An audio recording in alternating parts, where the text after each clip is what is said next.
In April of 1942, two young men sat down to write letters. They did not know each other. They had never spoken. They had never stood in the same room or breathed the same air. But within a matter of days, they would find themselves on the same road under the same Philippine sun, separated by nothing more than a few steps and everything that war had decided to put between them. The first man was a 24-year-old Army sergeant named Danny Cooper. He sat in a foxhole dug into the red clay soil of the Bataan Peninsula, with artillery thunder rolling in from the north and the smell of gunpowder sitting low in the humid air. He had one sheet of paper left in his kit. He had a pencil stub worn down to the width of his thumb. He pressed the paper against the flat of his rifle and wrote in careful block letters the way a man writes when he knows the words have to travel a very long distance and survive the journey. He wrote to his mother back in Abilene, Texas. Her name was Ruth Cooper. She ran the family cattle ranch with the same quiet determination she had used to raise her son after his father passed when Danny was 11. The ranch had 3 generations of history in its fence posts and its dust. The kitchen had a cast iron skillet that had turned black and smooth through decades of use. Danny had eaten 10,000 breakfasts from that skillet. He wrote to her about the skillet. He wrote that wherever he was in the world, whatever was happening around him, he could still smell butter melting in it at 6 in the morning. He told her that smell was the thing keeping him pointed toward home. He folded the letter into a small square. He placed it in the left breast pocket of his uniform directly over his heart. He could not mail it. The supply lines had been cut for weeks, but he kept it. The second man was a 19-year-old Imperial Japanese Army private named Takashi Kimura. He sat in a wooden barracks building several miles to the north. He was writing on a sheet of rice paper he had carried all the way from Kyoto. His father was a calligraphy teacher. Takashi had grown up in a house that smelled of ink and paper, where his father taught that a beautiful character begins with a calm hand. Takashi was trying to keep his hand calm now as he wrote. He was not succeeding. He wrote to his mother. He told her he was afraid. He said that he had not told anyone else this and would not. He told her that the men he was ordered to guard looked like men. He said he was not sure that was something he was supposed to notice. He folded the letter. He looked out the open doorway of the barracks at the fence line being strung by soldiers working in the heat. He placed the letter in his shirt pocket. He kept it too. In 6 months, these two men would stand on the same stretch of dirt road. Danny Cooper would be bound and stumbling in the sun. Takashi Kimura would be walking beside the column of prisoners with a rifle he had never fired at a human being. And in one unplanned, unremarkable 3-second moment, Takashi would make a decision that had nothing to do with orders or ideology or the emperor. It was the kind of decision that a 19-year-old boy makes when he is afraid and has not yet learned to stop feeling things. That decision would keep Danny Cooper alive, and Danny Cooper would carry it inside him for the next 43 years through everything that war still had left to give him. But to understand what happened on that road, you first need to understand what brought them both to it. And you need to understand the man who was walking beside Danny Cooper when the march began and who was not walking beside him when it ended. His name was Bobby Garrett. He was 26 years old. He came from a peach farm outside Savannah, Georgia. He was the kind of man who could make the worst moment of any given day seem temporary just by saying something that caught you off guard and made you laugh before you could stop yourself. In the Philippines in the last weeks before everything fell apart, Bobby Garrett was the reason Danny Cooper still laughed at all. The two of them had shipped out together from San Francisco in late 1940. They had been in the same unit since training at Fort Ord. They had slept in adjacent bunks, eaten from adjacent mess trays, and traded letters from home in the quiet hours before lights out. Bobby had a girl back in Savannah. Her name was Clara. He kept her photograph in his front pocket and looked at it so often the paper had worn soft along the edges. Danny had no girl. He had his mother's letters and the memory of that cast iron skillet in the cattle ranch in the high, dry heat of West Texas. He had a talent for engines. From the time he was 14, he had been the boy farmers called when their tractors broke down in the middle of harvest. He could hear a misfire in an engine, the way a musician hears a wrong note.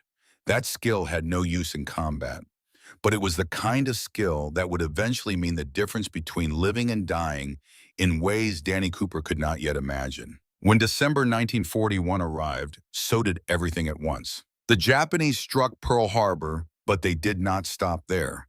On the same day, they hit the Philippines, Guam, and Wake Island simultaneously.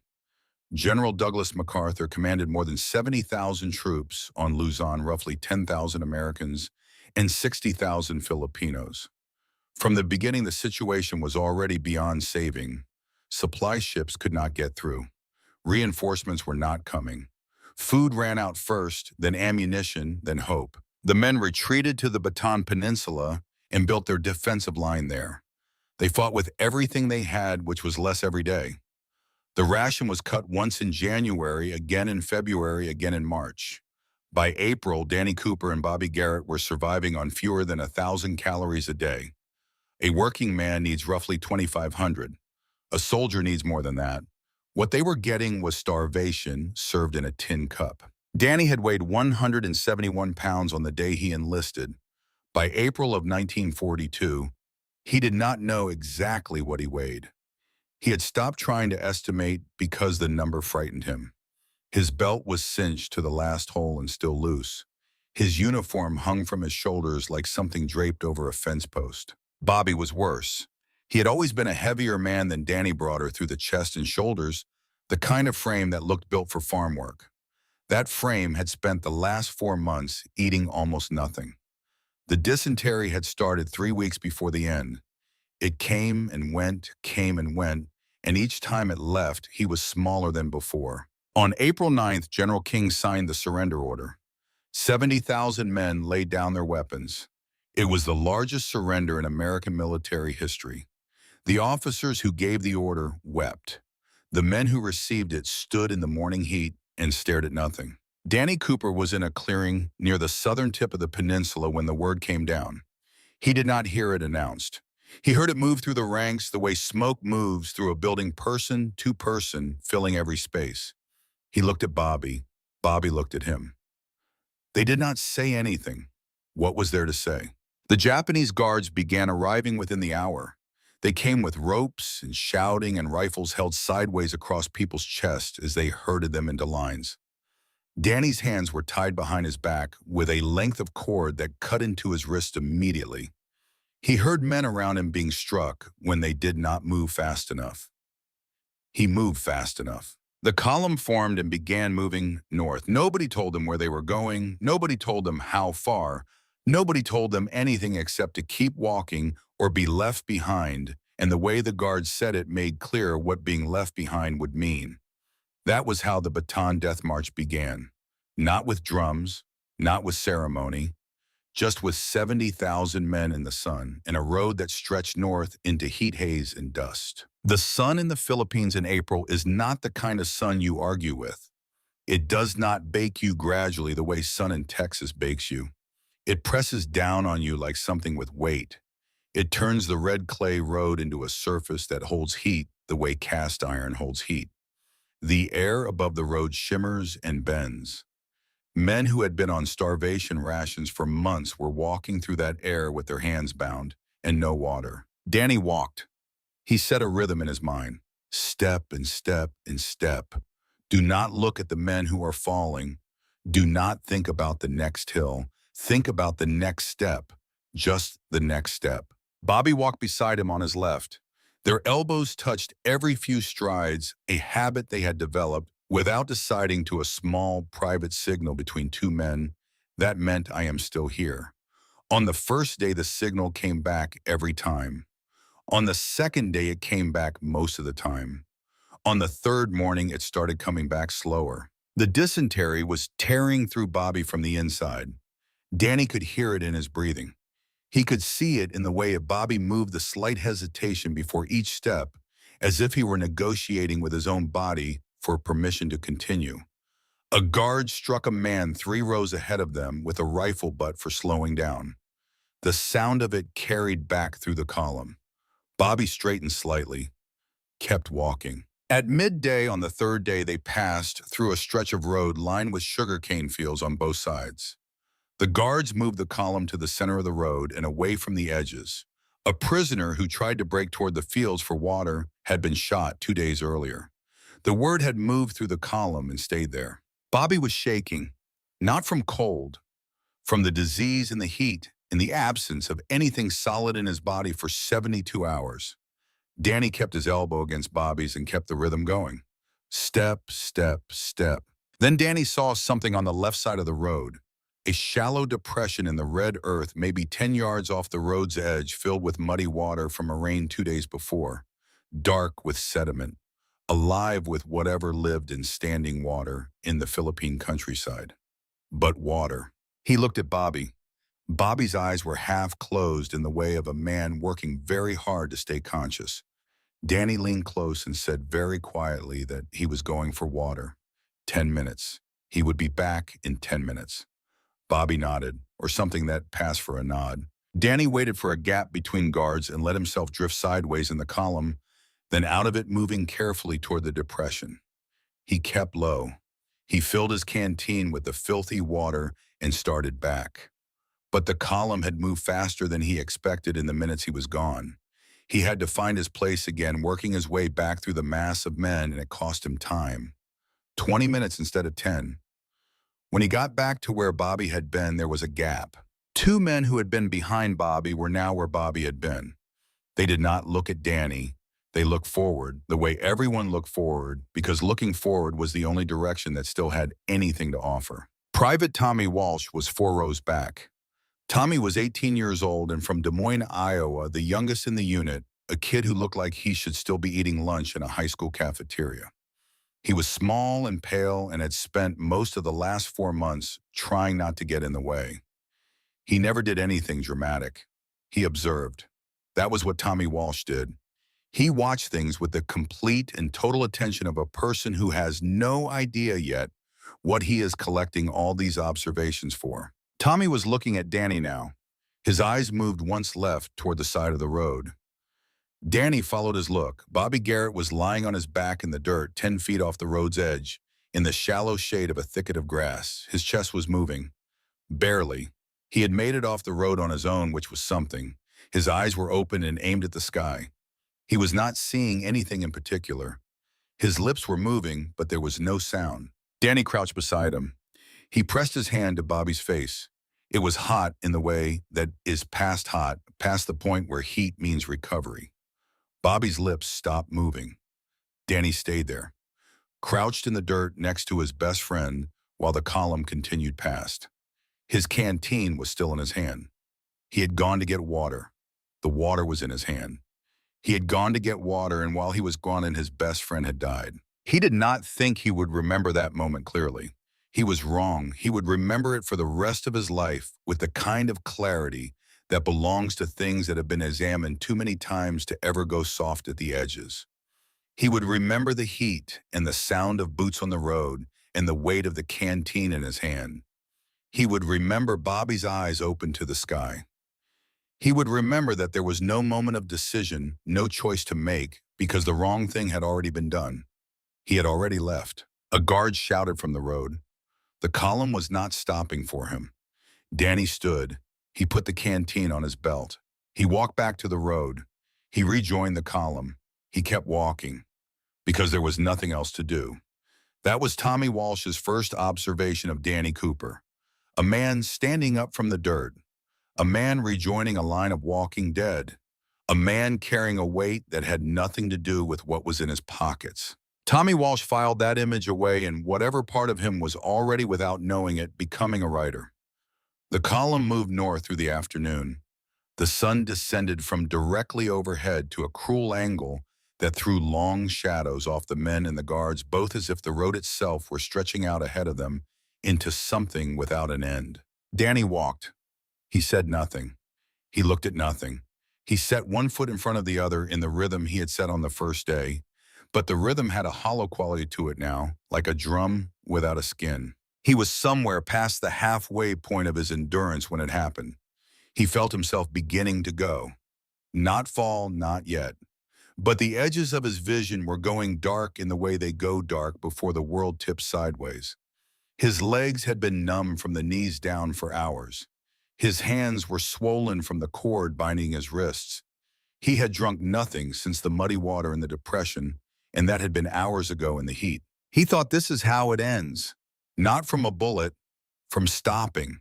And then something was pressed into his bound hands from the left side.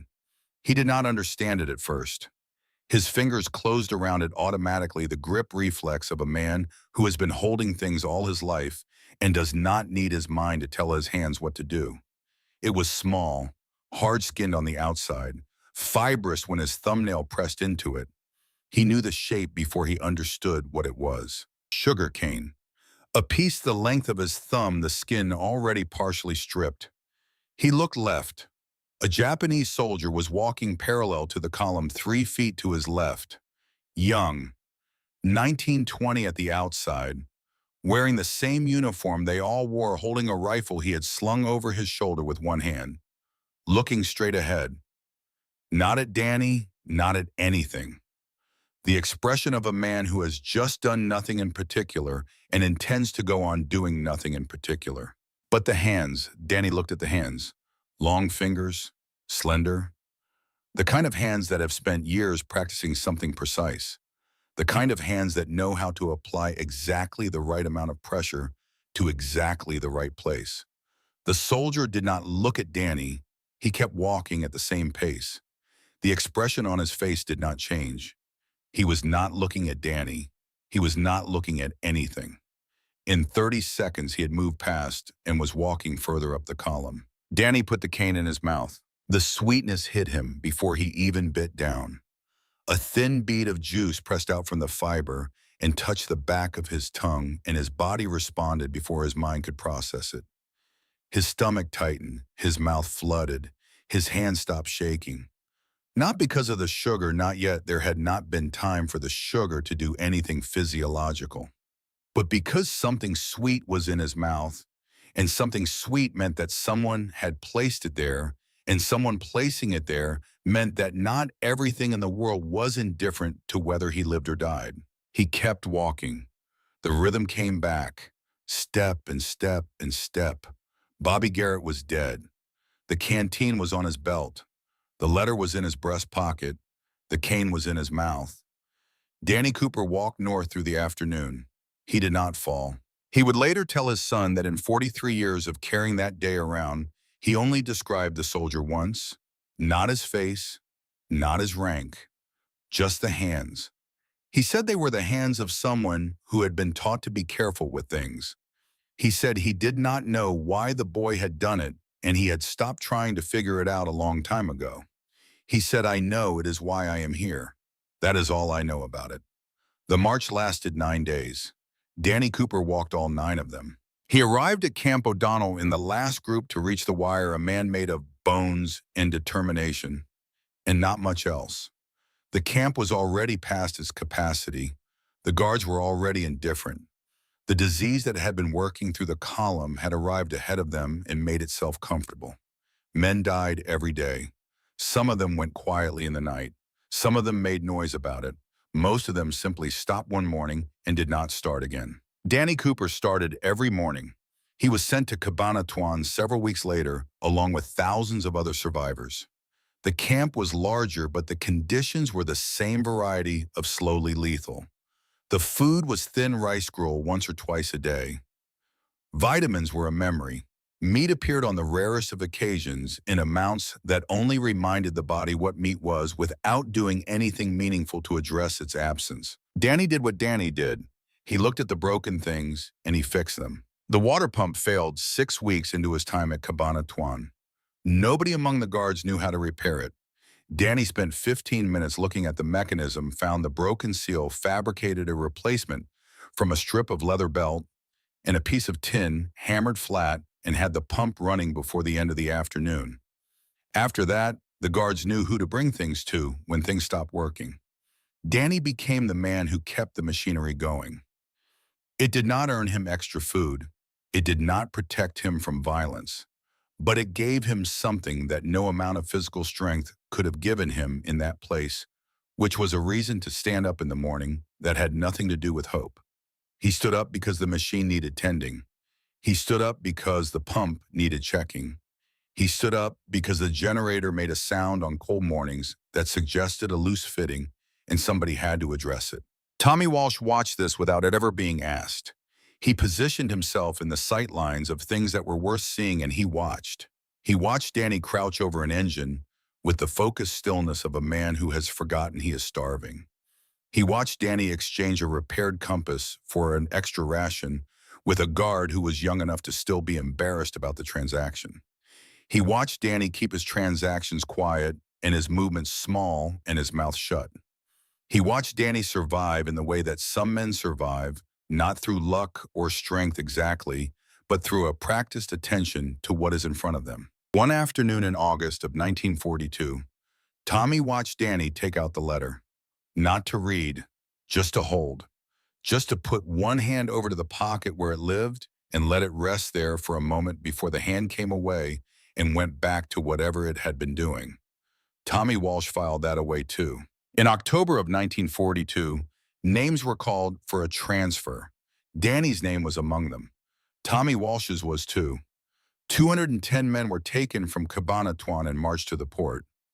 At the dock, an old cargo ship was waiting in the late afternoon light. There was no name painted on the hull. There were no Red Cross markings. There was nothing on the outside of the ship that suggests that human beings were about to be placed inside it. A guard pushed Danny toward the gangway. He walked down into the hold. The darkness closed around him like a fist. The smell arrived at the same time, a compound of heat and oil and sweat and human waste that had no clean component in it anywhere. Men were being pressed into the space from every direction. The hold filled the way spaces fill when something is being compressed with sounds and resistance and the sense of something being forced into a shape it was not designed for. The hatch closed. The lock turned. Danny found a section of wall and pressed his back against it. He could feel the vibration of the engine starting up through the steel at his back. The ship began to move. He did not know where they were going. He did not know how long it would take. He did not know what was waiting on the other side. He knew the letter was in his pocket. He knew Bobby was dead. He knew that somewhere behind him, the Philippines were getting smaller in the dark. He did not think about what lay ahead. There was no point in thinking about what lay ahead when you could not see it and could not change it and had no information about it except that it existed. He thought about the cast iron skillet. He thought about the smell of butter at 6 in the morning. He thought about the way the kitchen window in Abilene caught the early light and threw it across the floor in a long yellow strip that his boots had crossed 10,000 times. He thought that floor is still there.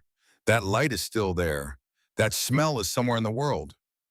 He sat in the dark of the hold and let the engine's vibration run through the steel and into his spine, and he stayed as still as the moving ship would let him, and he waited for whatever was coming next.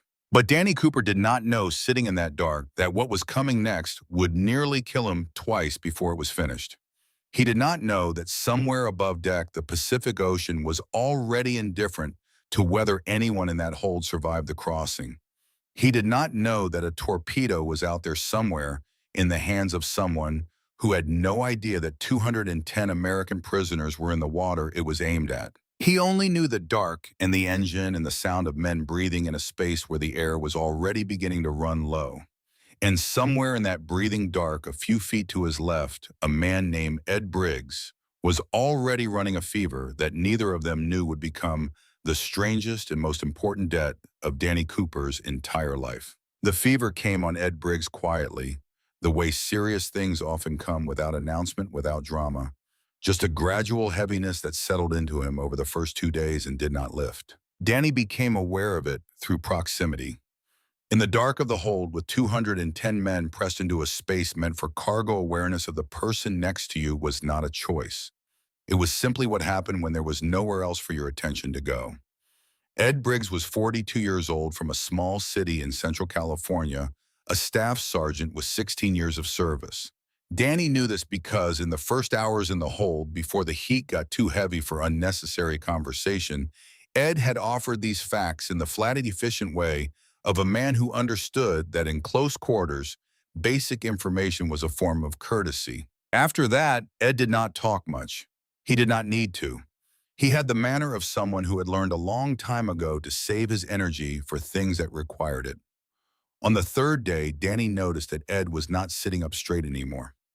He was listing slightly to the right against the steel wall, and his breathing had changed its rhythm. Not labored yet, but thicker than it should have been. Danny said nothing. He watched without appearing to watch in the sideways manner you develop when you have learned that direct attention can be read as weakness or invitation depending on who is in the room. That evening when the hatch opened and the daily ration came down a single bucket of gruel and a bucket of water for 210 men, Ed did not move toward the distribution. Danny took his own portion and came back and sat beside him and said quietly that there was water. Ed opened his eyes. He looked at the cup Danny held out. He shook his head once. Danny kept the cup where it was. After a moment, Ed took it. He drank half. He handed it back. That was the beginning of what Ed Briggs was to Danny Cooper in the hold of that ship. Not a friend exactly, not in the way Bobby had been a friend, not with the history and the laughter and the 1,000 shared hours. Just a man next to him in the dark who was still there the next morning and the morning after that, and whose continued presence was in that context the whole of what companionship required. On the fourth day, the fever got louder. Danny could feel the heat coming off Ed from 6 inches away. Ed was conscious but barely present, drifting in and out of a state that was not quite sleep and not quite waking. His lips moved occasionally. Nothing coherent came out. Danny looked at his canteen. He had been rationing it for 4 days. There was perhaps a third of it left. He had been calculating the remaining days of the crossing, estimating consumption, doing the arithmetic of survival that becomes second nature to men in that situation. The math was not generous. What he had, if he was careful, would last him to wherever the ship was going with a small margin for error. He thought about Bobby. He thought about the muddy water and the depression. He thought about 20 minutes. He uncapped the canteen and held it to Ed Briggs's lips. Ed drank, slowly in small pulls, the canteen tilting with the motion of the ship. Danny held it steady. When Ed had taken enough to matter, Danny pulled it back. He capped it. He set it between them on the floor. He did not feel virtuous about it. He felt afraid. He felt the particular fear of a man who has just reduced his own margin to something smaller than comfort allows. He sat with that fear and did not act on it and let the ship carry him forward in the dark. By the 5th day, he was dizzy. Not desperately so, not the spinning that precedes losing consciousness, but the dull, soft dizziness of a body that is not getting what it needs and is beginning to use its reserves in ways that will eventually present a bill. He had given Ed water, twice more since the first time. Each time the calculation got tighter. Each time he made the calculation and then did not honor it. Tommy Walsh was 6 feet away on the other side of the hold. In the dark, it was impossible to make out faces with any clarity, but Danny had learned the sound of Tommy's breathing, the particular shallow rhythm of a young man who slept lightly and woke easily.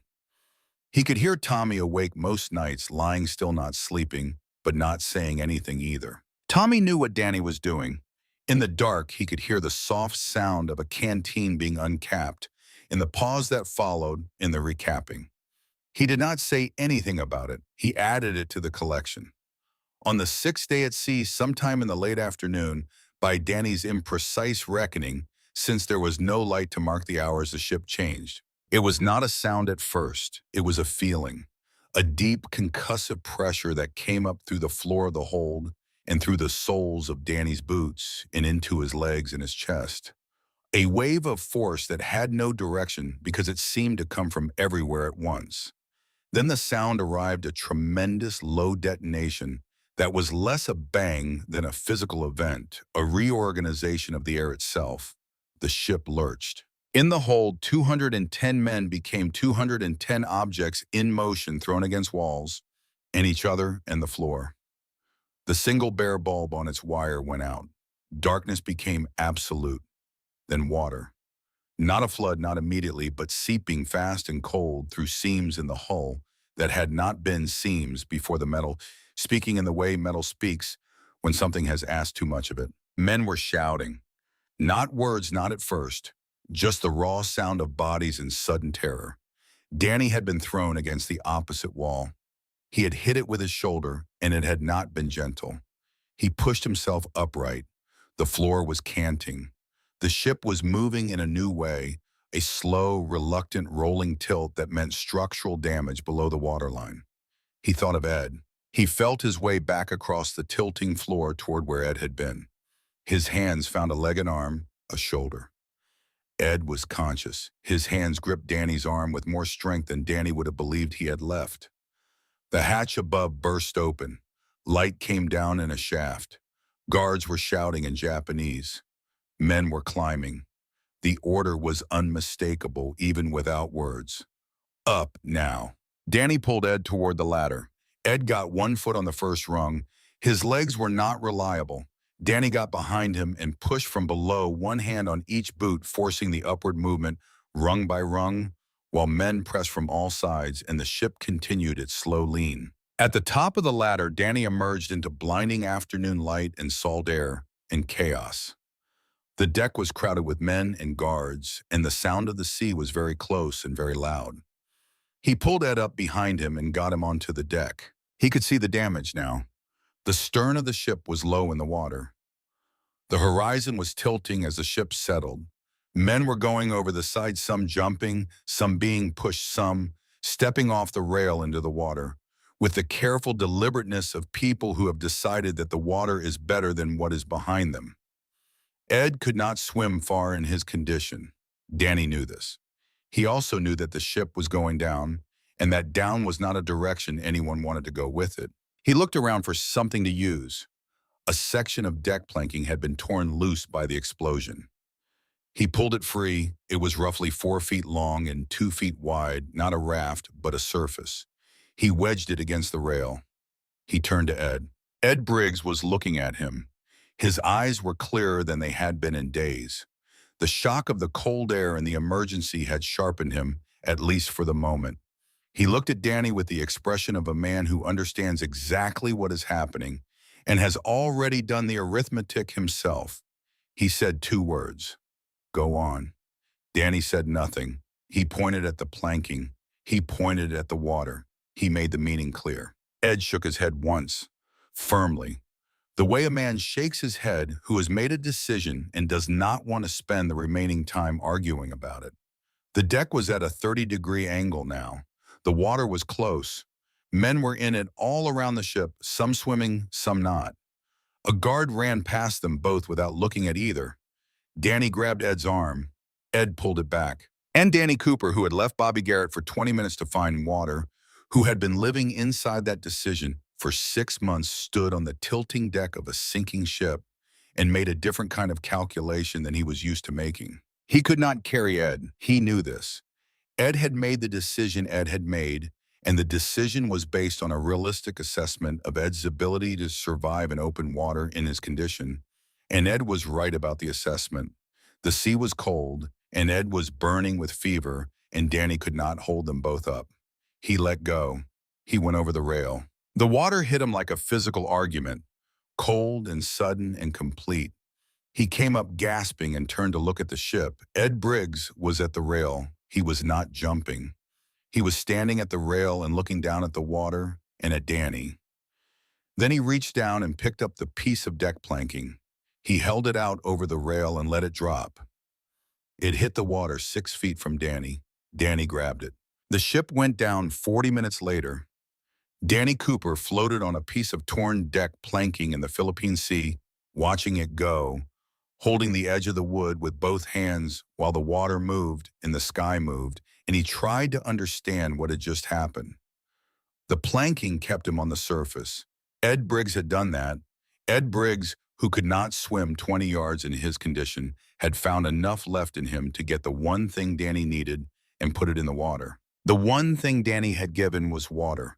The one thing Ed had given back was the surface to float on. They found survivors the next morning. A Japanese patrol vessel moving through the area pulled people out of the water. 144 of the 210 were recovered. Danny Cooper was among them. He was taken aboard, given nothing, and placed in a section of the vessel's deck with the other survivors. He lay on the deck for the next several hours and looked up at the sky moving overhead. He thought about a lot of things in those hours. He thought about Bobby and the water and the 20 minutes. He thought about Ed and the planking and what Ed had done with what little he had left. He thought about the canteen and the calculations he had made and the calculations he had not honored. He thought about the difference between those two things. He did not come to any conclusions. He only observed that a man named Ed Briggs had carried his fever and his failing body through 6 days in a ship's hold and had still had enough left at the very end to drop a piece of wood into the water for someone else. And that Danny Cooper was alive on a moving vessel because of it. That was a fact. What it meant was not something he could resolve lying on a patrol boat deck with salt water in his lungs and the Pacific sky above him. But he held it. He held it the way he held the letter, carefully and close, because it was something that had to be carried. He arrived in Japan in early 1943, Osaka. He had seen it only as a name on a military map before this. Now he saw it as a city from the water, its industrial waterfront coming into view in the gray morning light. Smokestacks, cranes, the smell of coal and metal on the cold air. The ship moved into the dock and the process of transfer began. Men organized into lines marched down gangways loaded onto trucks. Danny Cooper weighed 89 pounds when he stepped onto Japanese soil. That was his estimate. He had no scale. He had the evidence of his own body, the way his hands had become shapes made of knuckles and tendons, the way his collar sat on his shoulders without touching his neck. He had been 171 pounds the day he enlisted.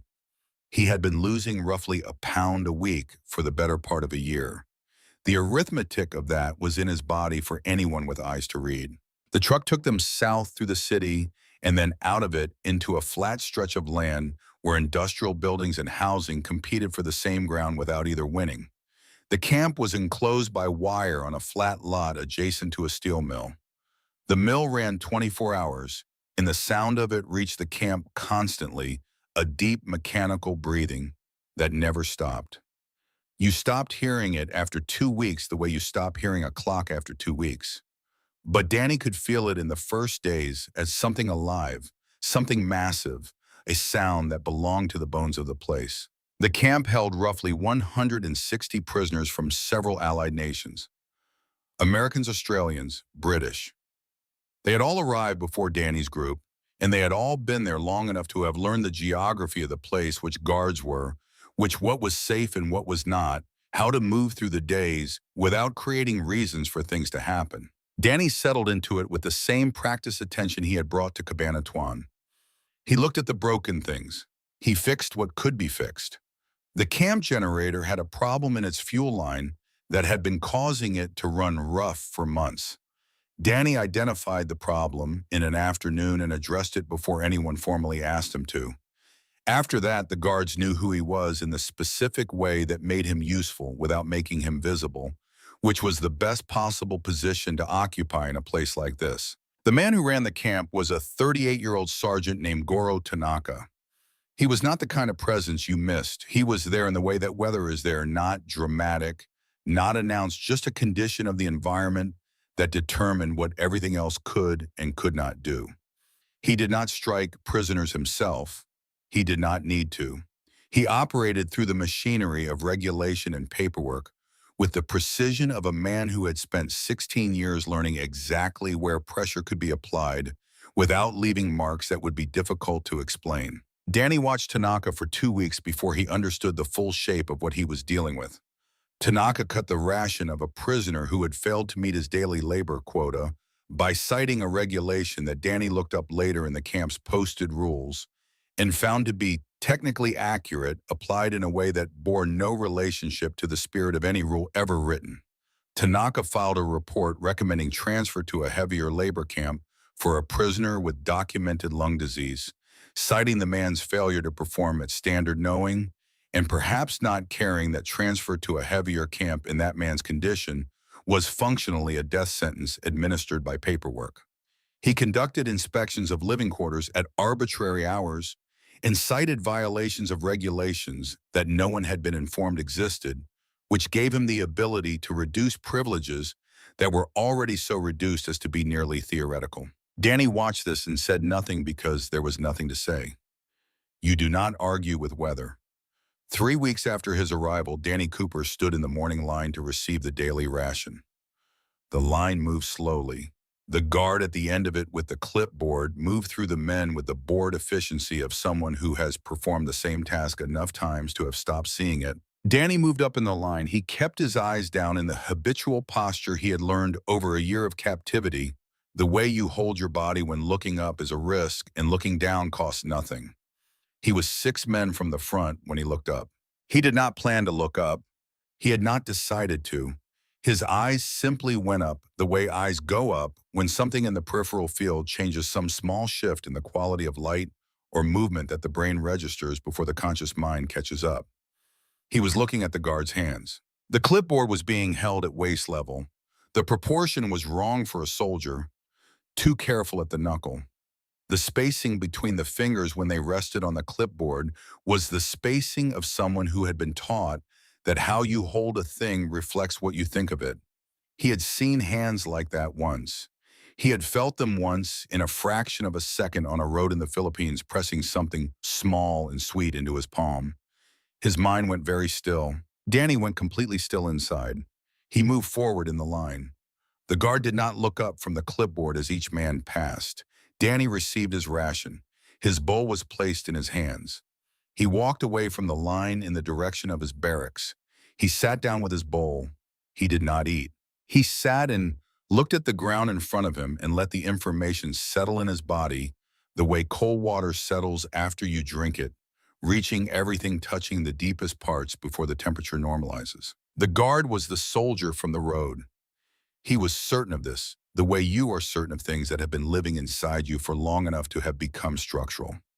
Not the face, though the face was there too older now by 2 years, harder in the jaw and around the eyes. The boy quality beginning to resolve into something more set. Not the face first, the hands first. The hands were the same hands that had pressed a piece of sugarcane into his palm on the death march, while the world was ending around them both. Takashi Kimura was 21 years old. He was a guard at the camp where Danny Cooper was a prisoner. He had been doing this long enough to have the movements of someone who had grown into the role.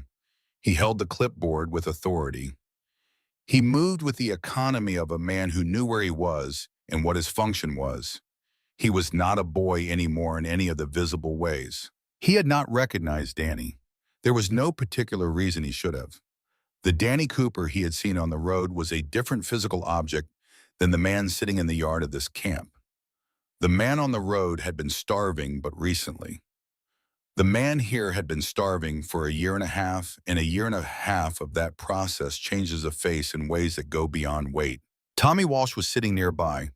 He had his bowl and he was eating from it, and he was doing what Tommy Walsh did, watching without appearing to watch, filing without appearing to file. He saw Danny go still.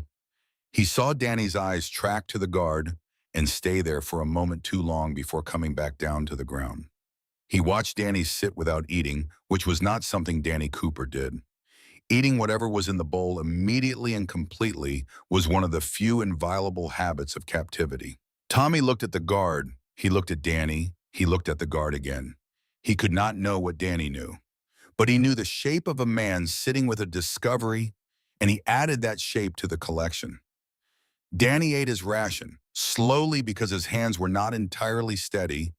He ate all of it because not eating it would have meant wasting it, and he had not come this far to waste food. That night he lay on his mat and thought. He was not in the habit of making plans that extended more than a few hours because experience had taught him that plans in this context were a form of optimism that reality would correct without being asked. But he turned the situation over and looked at its angles. He had information. Information in a camp was a resource. It had no inherent direction. The direction you gave it was yours to determine. He could tell someone who he would tell and what they would do with it. He could not imagine to any useful conclusion. He could use it directly, approach the guard, announce his knowledge, and he did not need to think very long about how that would end. He could do nothing, which was also an option, and watch whether the man with the calligrapher's hands would ever indicate by word or gesture that he had any memory of a road in the Philippines and a piece of cane offered in a fraction of a second. He decided provisionally to do nothing and observe. He was good at observing. He had been practicing it for a year and a half, and he had learned that observation costs nothing and produces information that you cannot get any other way. Over the following weeks, Danny watched Takashi Kimura the way he watched engines. Not constantly, not obviously, but with the same patient attention to pattern and detail. He noted where Takashi stood and when. He noted the differences between Takashi's manner and the manner of the other guards, which were numerous and significant. Tanaka moved through the camp as a man moves through an instrument he is playing. The other guards move through it as men move through a job they have learned. Takashi moved through it in a way Danny did not immediately find a word for. After 3 weeks, he found it. Takashi moved through it carefully, as if he were aware that the things in it were capable of feeling. In November of that first year, a list appeared. 12 prisoners were to be transferred to a coal camp to the north. Danny knew 3 of the men on the list by name and the rest by face. He knew that 2 of them had documented lung disease, that 3 were in the late stages of nutritional deficiency that made heavy labor a death sentence, that all 12 of them would not survive a winter in a coal camp in the condition they were currently in. After the evening meal, Danny positioned himself near the equipment storage building where Takashi was conducting an end-of-day inventory. He crouched near the base of the building as if checking something on the ground. Without looking at the guard directly in the same low tone a man uses when he wants the words to carry only as far as the person they are aimed at, Danny said what he knew. 12 men, sick men, transfer, please. Takashi did not look at him. His pencil continued moving across the inventory sheet. Danny straightened and walked away. 3 days later, the transfer was canceled. The official reason given was administrative pending review. No further explanation was offered. Danny did not ask for one. He looked at Takashi from across the yard at evening roll call and said nothing. Takashi did not look back. But something between them had changed in the way that things change when a communication has been sent and received, even though neither party has formally acknowledged the exchange. They both knew what had happened. They both knew the other one knew. It sat between them as a fact with no label on it, and Danny Cooper carried it the same way he carried the letter, in the memory of the canteen and the image of the piece of deck planking falling toward the water. Winter came to Osaka. Danny had not experienced Japanese winter before, and he learned its qualities quickly. The cold was not like Texas cold, which was open and dry. This was the cold of a city near the sea, damp in the bones, the kind that found every gap in your clothing and settled in for the duration. The mill beside the camp ran day and night, and its warmth reached the perimeter of the wire but not past it. The prisoners worked in the mill 10 hours a day and returned to the barracks cold. Tommy Walsh got sick in February, not the serious systemic kind of sick, just the low-grade persistent kind that takes a young person's body and grinds at it for 2 or 3 weeks and cannot be treated because there is nothing to treat it with. He could stand, he could walk. He could not do much more than that without his legs going unreliable. He did not complain about it. He was not a complainer.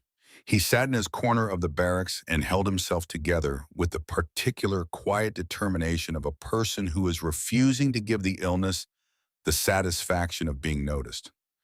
Danny noticed. He watched Tommy for 2 days before he did anything, and what he did was go to the fence. There was a woman who came to the fence in the late afternoons. She had been coming since before Danny's group arrived, or so he was told by one of the longer-term prisoners, an Australian who had a particular talent for knowing what was happening in and around the camp. She stood at the far corner of the wire, the corner furthest from the guard post, in the diminished light of late afternoon, when the attention of the guards was typically moving toward the transition to the evening shift. She had a cloth bag. The first time Danny saw her from any real distance, she was an indistinct figure, small, wearing dark clothing, standing very still. She looked like someone waiting for a bus that was not coming. He approached the wire for the first time on a Tuesday afternoon in February, walking at the unhurried pace he had developed from moving through the camp without generating interest. He stopped several feet from the fence, facing at an angle that did not make his destination obvious, and looked at her from the side. She was in her late 20s, not tall, dark hair pinned neatly, the face of a person who had been through something recent and had not finished processing it, with the particular quality of controlled composure that you see in people who are keeping themselves together by choice rather than because they are naturally composed. She looked at Danny. Then she looked past him toward the interior of the camp, a scanning glance noting the positions of things.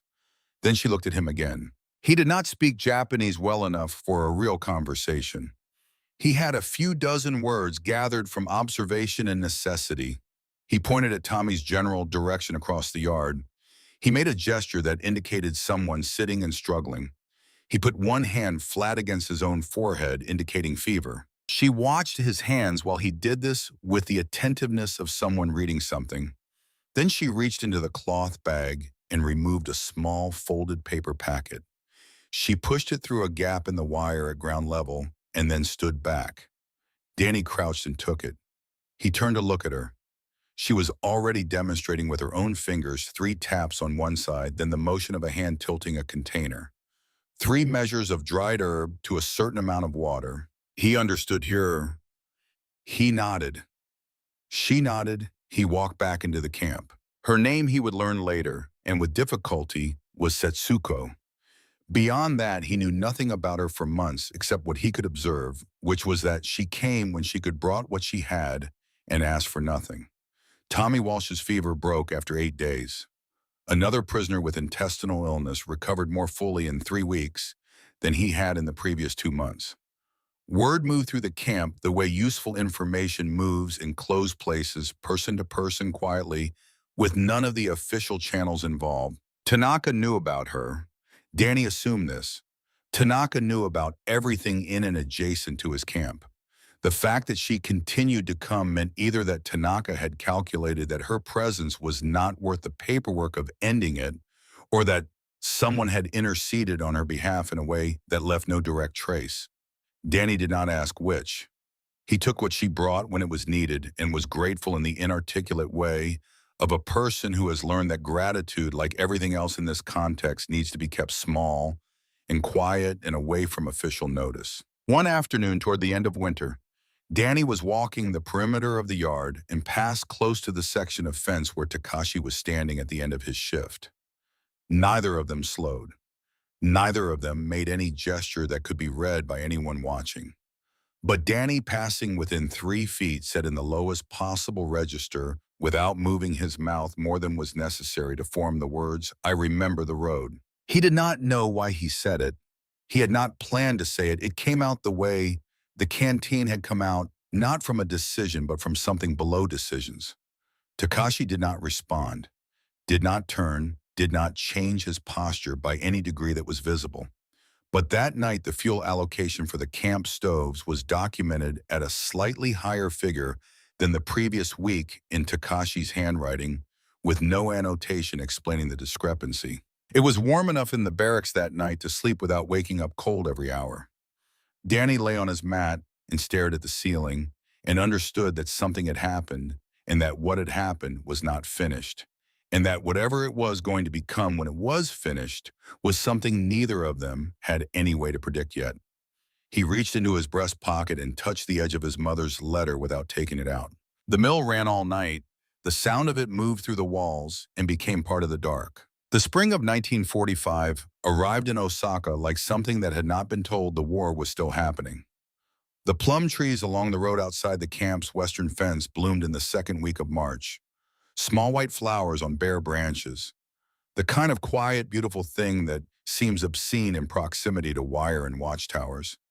Danny Cooper noticed them from the yard because he had learned over 3 years of captivity that noticing small, beautiful things was not a luxury, but a practice, something you maintained deliberately, because the alternative was a kind of interior erosion that was harder to recover from than hunger. He noticed the plum blossoms on the 13th of March.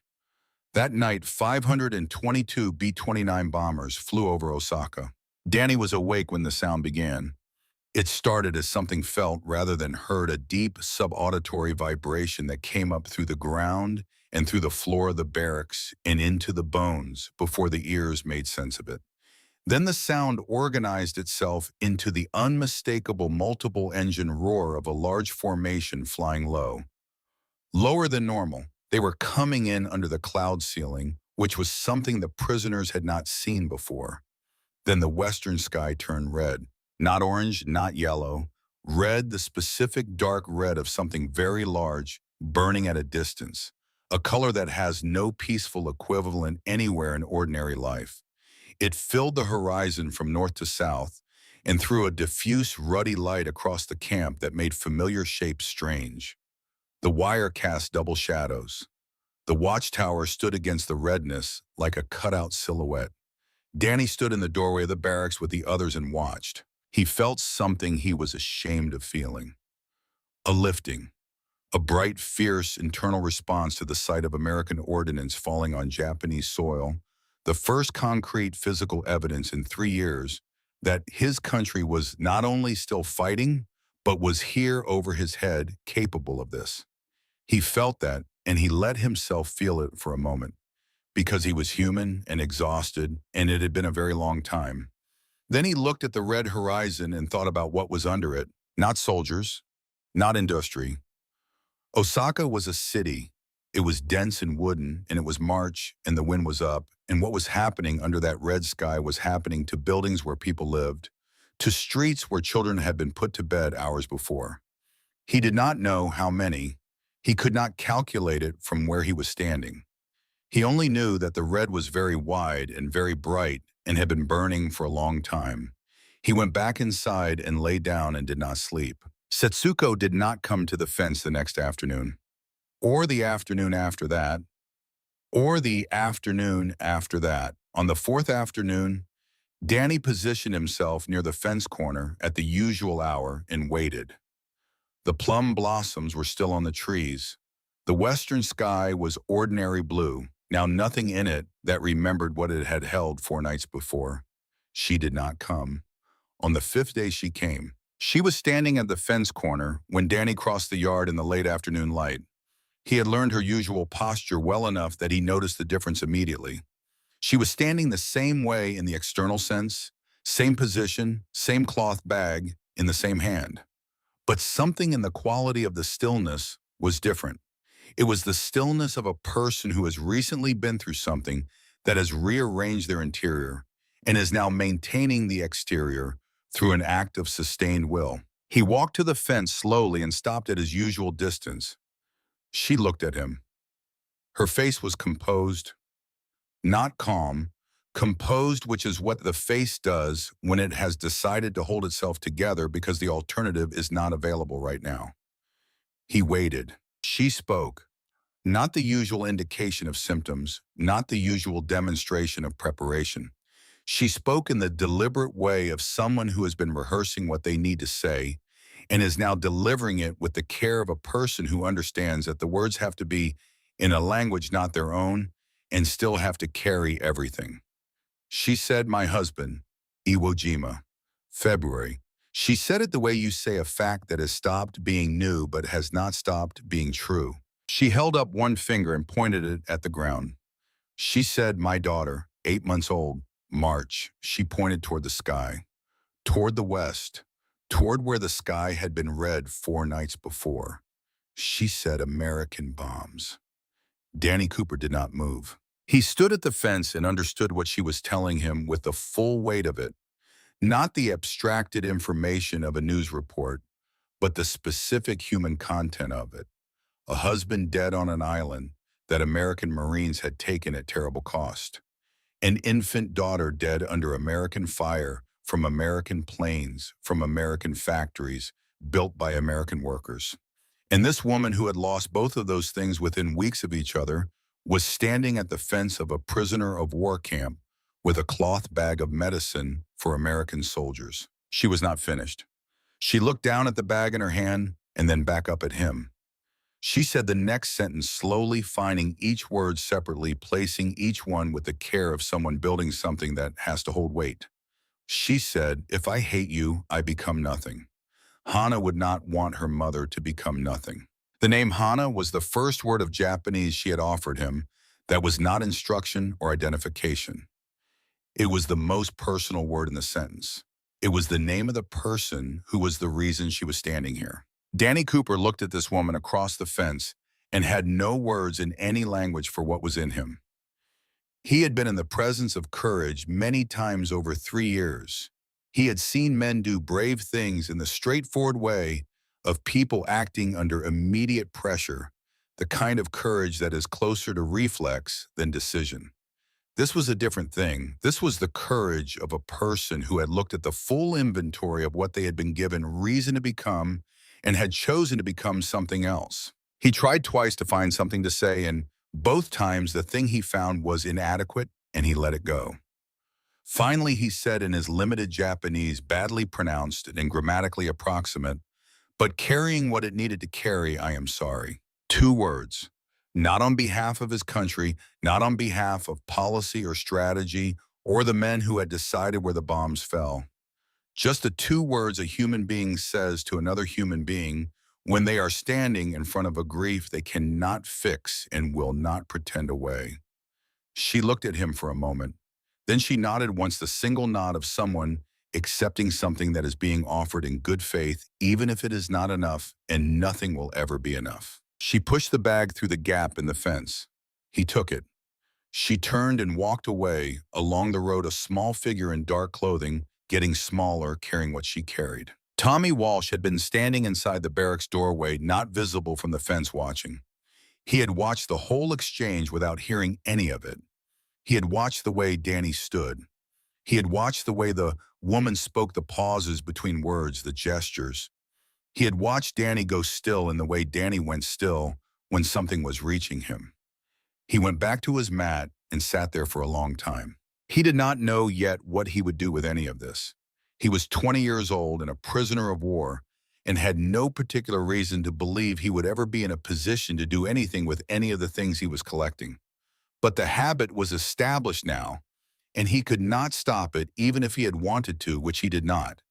He sat with what he had seen and let it become part of the structure of things he knew. The months that followed moved in the specific way that time moves in captivity, which is to say they moved quickly in retrospect and with terrible slowness in the living of them. The bombing raids continued. Not every night, not always Osaka, but present, a regular feature of the dark, like weather. The men in the camp developed a calibrated relationship with the sound of incoming aircraft, a rapid unconscious assessment of bearing and altitude, and probable target that told them within seconds whether to move or stay. The mill beside the camp ran around the clock because the war needed what the mill made. The men worked their shifts and returned to the barracks, and the seasons moved, and Setsuko came to the fence when she could, and Danny collected what she brought and distributed it carefully and said nothing to anyone about who she was or what she had lost. Takashi Kimura performed his duties with the same careful economy he had always used. He noted Danny from across yards and corridors the way two people note each other when they share an understanding that cannot be spoken aloud in any official context. No signal passed between them that could be read by anyone else. But the quality of not looking had changed from the early days. It had become the not looking of two people who are aware of each other with a precision that has nothing to do with hostility. In the late spring of 1945, Tanaka began to change. It was not obvious at first. The change was in the temperature of his attention, a subtle increase in the frequency with which his eyes moved across the camp, across the prisoners, across the guards. He had always been methodical in his surveillance, but there was something new in it now. Something that Danny identified after several weeks of observation as urgency. Tanaka was looking for something specific. He was looking for evidence of something he had not yet found but believed was there. Danny watched and kept his own surface smooth and said nothing. In May, Tanaka found what he was looking for. The discovery did not announce itself. Danny learned about it from the pattern of Tanaka's movements the following morning, which deviated from his established routine in two places, both involving the areas of the camp where Takashi's duties took him. Danny had learned long ago to read Tanaka's routine, the way he read engine cycles, knowing what was normal so that deviation registered immediately. He did not know what Tanaka had found, but that afternoon he knew the shape of it when he saw Takashi summoned to the center of the camp's internal yard in the late light. Tanaka stood in front of Takashi with the flat expression of someone who has reached a conclusion and is informing the other party of it rather than discussing it. He was speaking. Takashi was at attention, looking at a point in the middle distance, his face completely controlled. He did not argue. He did not explain. He stood and received what was being said to him in the posture of a man who has decided that how he stands right now is the only thing he can control. Tanaka's right hand moved to the holster at his hip. Danny was standing at the entrance to the equipment building 30 meters away. He had a legitimate reason to be there. He had been there for the past 20 minutes addressing a genuine problem with the secondary generator's fuel coupling, and the problem was real, and his presence there was documentable and explainable. He watched Tanaka's hand move to the holster. He put down the tool he was holding. He stood in the doorway of the equipment building and did not move, and thought about what he was thinking about. Which was this: Takashi Kimura was 22 years old. He was the boy who had pressed a piece of sugarcane into the hands of a dying American prisoner on a road in the Philippines because he could not make himself walk past without doing something. He had done the same version of that thing multiple times in the following years in ways that were smaller and quieter, but structurally identical. He had been doing it his whole time in this camp, and now Tanaka had found evidence of it and was standing in front of him with his hand on his holster. Danny Cooper thought about Bobby Garrett. He thought about the muddy water and the shallow depression beside the road. He thought about 20 minutes. He thought about Ed Briggs on the tilting deck and with the piece of planking in his hands. He thought about the calculation, the one he had made and the one he had not honored. He went back into the equipment building. The secondary generator sat against the north wall. Danny had repaired it many times over the past 2 years and knew its specifics the way you know anything you have touched repeatedly with your hands in the dark. The fuel system ran from a tank in the equipment building's northeast corner through a copper line to the generator. The tank held enough fuel for roughly 3 days of standard operation. He also knew, because he had been the person to install it, and because the installation had been improvised from available materials rather than designed by anyone with formal training, that the ventilation in the northeast corner of the building was poor. He had noted this as a structural concern the first time he worked in there. He had not mentioned it to anyone. He worked quickly and without noise. He had 8 minutes before the end of the guard rotation brought a new set of eyes to this part of the camp. He used 6 of them. He walked out of the equipment building at a pace that was normal, not hurried the pace of a man finishing a task. He crossed to the barracks and went inside. He sat down on his mat. He looked at his hands, which were steady. Tommy Walsh was sitting 3 mats away. He was looking at Danny with the complete full attention of a young man who has just watched something happen and does not yet understand all of it, but understands enough. Danny met his eyes. He held them for 1 second. Then he looked away. The fire started 4 minutes later. It did not explode. It built the way a fire builds when it has fuel and poor ventilation and nowhere to go but up. And then it found the ventilation gap in the northeast corner and went through it, and the smoke that followed was the specific black smoke of rubber and oil burning together, the kind that is visible from a long distance and rises fast. The shout of fire carried through the camp in seconds. The guards moved toward the source. Tanaka was 30 meters from the equipment building when the shout went up, and he turned toward it, and the motion of turning was also the motion of removing his attention from Takashi Kimura.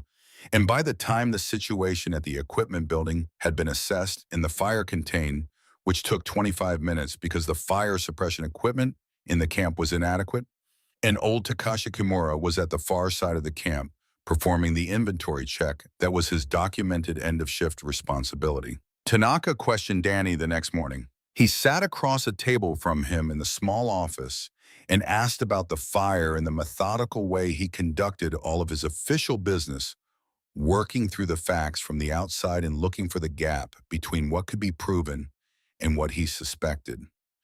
Danny answered everything accurately. The fuel tank had been leaking. He had reported it. The ventilation had been poor. He had noted that as well. The fire had been an accident of the kind that happens in improperly maintained facilities. Tanaka looked at him for a long time after the last answer.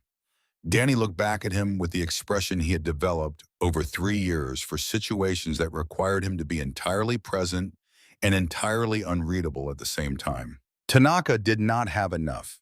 He had what he suspected, which in a different circumstance, in a different month, might have been sufficient. But it was now July of 1945, and things were different than they had been. American submarines had made supply impossible. American bombs were taking the city apart piece by piece on both sides of the camp. The Pacific was being closed from every direction, and everyone in the room, everyone in the camp, everyone in Japan who could read what was happening knew it, though no one said it aloud. Tanaka let Danny go. Danny walked back into the yard and stood in the morning air and breathed. The summer of 1945 burned through Osaka the way that summer burned through everything in Japan that year, with the particular relentless quality of a season that knows it is the last of something. The raids continued. The sounds of the city were different now, less industry, more silence in the gaps between the silence of factories that no longer had raw materials, or workers who had not been burned out of their homes. The men in the camp existed in the suspended state of people who know something is ending, but cannot see the edge of it. Rumors moved through the barracks every week, sometimes every day. Allied forces landing, Japanese government in talks. The war over the war, ending the war won. None of it confirmable. All of it carrying the specific weight of things that might be true. Danny kept his routine. He repaired what needed repairing. He went to the fence when Setsuko came. He watched Takashi from the distances that had become habitual. He did not plan for anything. Planning required a specific kind of hope that he had learned to hold loosely, a thing that could be in your hands without being gripped, that you could set down if necessary without it, meaning you had given up. He held the possibility of ending the way he held everything that mattered carefully and close, and without allowing it to become something he could not survive losing. On the night of the 14th of August, lying on his mat with the camp gone quiet around him, he reached into his breast pocket for the third time in 3 years and took the letter out. Not to read. The words were worn into him by now past the point of needing paper. He held it flat in both hands in the dark and felt the thinness of it. 4 years of travel and sweat and Pacific salt and Japanese winter compressed into one folded sheet.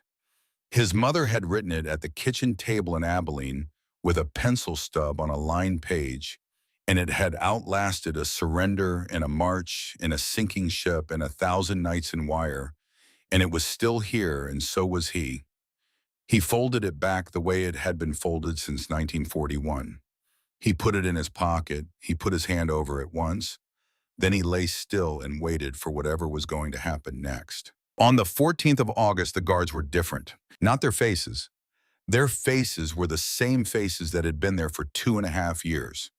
But something in how they wore their faces had changed overnight. The way a face changes when the thing it has been organized around is no longer there to organize around.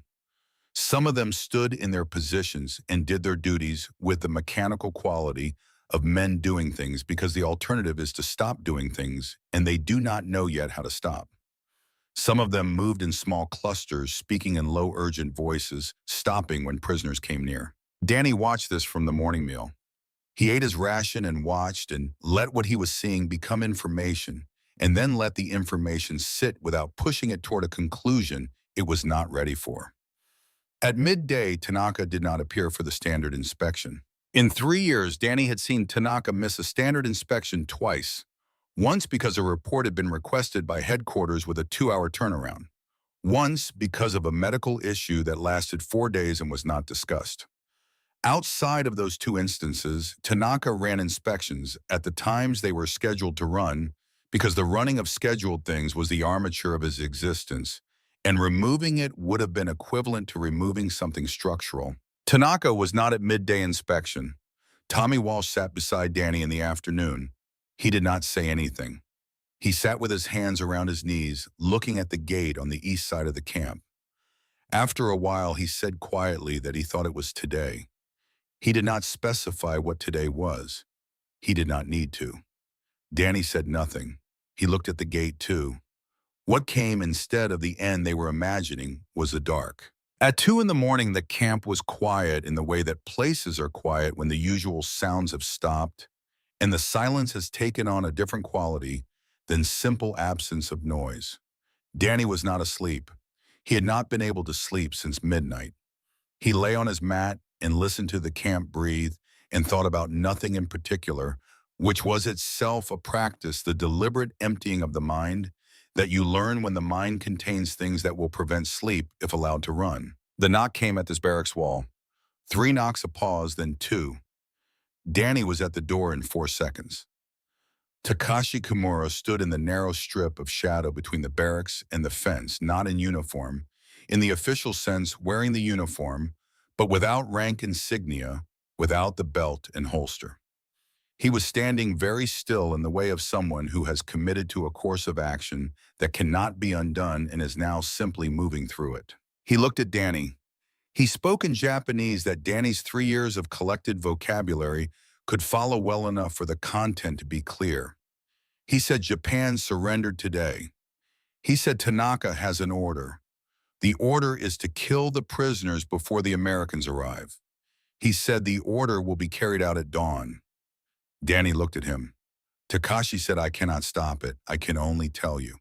Danny stood near the doorway and the night air moved through the camp, and somewhere beyond the wire, the city was dark and quiet, and on the other side of the Pacific, the war was technically over. He said in Japanese that was imperfect and direct. Takashi was quiet for a moment. Then he said in the same language, because I cannot walk past. Danny Cooper looked at Takashi Kimura in the dark of the 14th of August and understood that what he was hearing was not just information about an order. He was hearing the answer to a question he had carried for 3 years and 2 months. He was hearing the explanation for a piece of sugarcane pressed into his hand on a road in the Philippines. He was hearing who this person was. He said, I remember the road. The cane. Takashi said, I remember. They stood there for a moment with that between them, the recognition of 2 people who have been in each other's lives in the most consequential way possible without having ever really spoken. Then Danny said he understood, and Takashi turned and moved back into the dark. Danny woke every man into the barracks. He moved to the next barracks and the one after that. He went to Setsuko through the fence in the dark, and she was already awake, and she had already, by means that Danny never fully understood, connected with people outside the camp who had connections to Allied forces in the region. The information moved through whatever channels it had access to while the night counted down. By 4 in the morning, 158 men were standing in the center of the camp's main yard in a group that covered most of the open ground. A group that size, standing together in the open, was a different problem for 4 men with rifles than dispersed individuals in barracks. Tanaka came through the gate at first light with 3 men. The yard was not what he expected. He stopped inside the gate and looked at what was in front of him. 158 men standing in a mass in the center of the yard. Guards who had not followed him through the gate. Silence. Danny Cooper was at the front of the group. Tommy Walsh was beside him, 21 years old, from Des Moines, Iowa. The youngest man in the camp, a person who had spent 3 years watching and recording and carrying the weight of things he had witnessed without being asked to carry them. He stepped forward and stood with Danny and looked at Tanaka across 30 feet of dirt yard. Then Takashi Kimura walked out of the shadow at the east side of the yard and stood on Danny's other side. He was in uniform. He was without a weapon. He was a Japanese soldier in the uniform of the Imperial Army, standing between the prisoners and the man who had commanded his actions for the past 2.5 years, and he was not moving. Tanaka looked at him. What passed across Tanaka's face in the next several seconds was not visible to most of the people in the yard because of the distance and the early light. Danny was 30 feet away, and he saw it. Tommy Walsh was beside Danny, and he saw it. What they saw was a man encountering something that reached through the discipline of 16 years, in the grief of 3 years, in the machinery of function and duty, and found something underneath it all that was still raw and still capable of being reached. Tanaka looked at Takashi and saw what he saw. A young man in a uniform he had not chosen standing on the wrong side of a line that Tanaka himself had drawn. A young man with a particular kind of stillness that belongs to people who have decided something and are not going to be argued out of it. A young man who was approximately the age his son would have been if his son had come home from Midway. Tanaka's hand moved toward his holster and then stopped. He stood in the gate of the camp with the morning light coming up behind him and the long summer day beginning to make itself visible in the eastern sky. He stood for a long time. No one moved. Then he turned and walked back through the gate. The three men who had come with him followed him out. The gate swung on its hinge and did not close. Nobody spoke. The 158 men stood in the yard and breathed and did not move for a moment that lasted longer than its actual duration, the way moments do when something that was about to happen has not happened, and the space where it would have been is still present and recognizable. American military vehicles came through the main road outside the camp at 10 in the morning. The first Jeep came through the gate 40 minutes after that. A sergeant from Georgia stepped out and looked at the yard full of men and looked at the wire and looked at the guard towers and said something that Danny did not catch. Something low and specific addressed to himself rather than anyone else. Danny Cooper was sitting on the ground in the center of the yard when the sergeant came over to him. He had sat down at some point after the gate opened and was not entirely sure when. The sergeant crouched beside him and asked if he was all right. Danny said yes. The sergeant looked at him for a moment with the expression of a man assessing something carefully and then accepted the answer. He was 82 pounds. He would learn this number 2 days later when a medic weighed him and wrote it in a record. It would take him 14 months and the resources of the United States Army medical system to get back to 140 pounds, which was where he stabilized. 171 was a number that belonged to a different version of him, a version that had existed before the war, and he understood, without being told, that the distance between those two numbers was not entirely physical. Before he was taken to the aid station, he found Takashi. Takashi was standing at the east edge of the yard waiting. He had understood that he would be processed as a prisoner of war camp guard, which meant detention and formal questioning, which was as it should be. He was not trying to leave. He was standing and waiting with the patience of a person who has done what they came to do and is prepared for what comes next. Danny walked over to him. They stood face to face for the first time in the full open light of a morning without a fence between them. Danny said in his imperfect Japanese, "I remember the hands. On the road. The cane." Takashi looked at his own hands for a moment, the hands of a calligrapher's son, and then back at Danny. He said, "I also remember." That was all. No ceremony, no embrace, no formal acknowledgement of what the past 3 years had been, or what that moment on the road had meant, or what the morning just completed would mean to either of them going forward. Just the two statements, which together formed a complete account of what was true. Danny was taken to the aid station. Takashi was taken somewhere else. They did not see each other again for what remained of the war because the war ended 11 days later, and the machinery of repatriation and accounting moved people in the ways that machinery moves people according to category and process rather than any individual's preferences. Tommy Walsh went home to Iowa and sat with what he had collected for 33 years. In 1978, he wrote it down. The book was called The Hands on the Road, and it spent 23 weeks on the bestseller list, which surprised Tommy considerably because he had written it primarily because he could not write it the way you cannot not tell someone something you have been holding for 3 decades. Setsuko Hayashi remained in Osaka. She completed her nursing credentials at a local hospital and worked there for 30 years. She never remarried. She had a small photograph of Hana on the windowsill of her apartment next to a pot of dried persimmon that she kept there because it was the smell of her grandmother's house, and she was not willing to let that smell in. She received a letter from Danny Cooper in 1948, written with the help of a translator, in which he said what he had tried to say at the fence and had not found the words for. She wrote back. They wrote to each other intermittently for years. Letters that did not attempt to explain what had happened, but acknowledged it the way you acknowledge something too large to summarize, by simply noting that it is there. Takashi Kimura returned to Kyoto after his release in 1946 and took up his father's work. He taught calligraphy for 39 years to children and adults in a small studio 2 streets from the house where he had grown up. He was a good teacher by all accounts, patient and precise, with a particular talent for helping students who were afraid of the blank page. He died in 1985 at the age of 62. He left a letter for his son Hiroshi along with an address in Abilene, Texas. Danny Cooper came home to Abilene in October of 1945. He came off the train weighing 125 pounds in clothes that had been issued to him because he had no others. His mother was on the platform. She recognized him from 50 feet by the way he walked.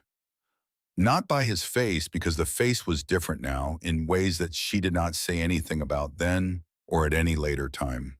She put her arms around him and held him for 3 minutes without speaking. He kept his own arms at his sides for the first 20 seconds and then put them around her. She made breakfast the next morning at 5:30. He was already awake when she came downstairs, sitting at the kitchen table in the dark. She turned on the light above the stove and took the cast iron skillet from the hook and set it on the burner. She put butter in it. The butter melted and began to smell the way butter smells at 6 in the morning in a kitchen in Texas, and Danny Cooper sat at the table and did not move. He did not cry. He was not a man who cried easily, and 3 years of captivity had not changed that. It had, if anything, reinforced it. But he sat very still and breathed and let the smell reach him and let it do what it had promised in the letter he had written 4 years ago in a foxhole in the Philippines and carried since then in his breast pocket, which was to lead him home. In 1988, a package arrived at the house in Abilene because Danny had never left. Abilene had never wanted to leave Abilene because Abilene was the cast iron skillet and the butter and the smell and the floor that caught the morning light and 10,000 breakfasts, and he did not need anything else. Inside the package was a piece of sugarcane dried to near powder, wrapped in rice paper, and a letter written in careful English in the hand of someone who had learned the language as an adult and used it with the precision of a person who had been taught that the quality of the mark reflects the quality of the attention. The letter said, "My name is Hiroshi Kimura. I am the son of Takashi Kimura. My father died in 1985. He asked me before he died to find you and give you this and to tell you what he told me about the road in 1942 and what he saw in your hands when you took what he offered. He said you did not look at him with gratitude. You looked at him as if you recognized something. He said he had spent 40 years thinking about that look and what it meant, and he believed it meant that you knew that both of you were in that moment exactly what you were, two people on a road, and that was sufficient, and that was everything. He asked me to tell you that he never forgot it. He said, tell him I also never forgot." Danny Cooper read the letter 3 times at the kitchen table. Then he took the piece of dried cane and put it in the wooden box where he kept his mother's letter, the letter that had traveled with him from Abilene to San Francisco, to the Philippines, to a ship's hold to Japanese soil, and back again, the letter about the butter and the cast iron skillet and the smell of home. He placed the cane in the box beside the letter and closed the lid. He set the box on the shelf beside the skillet.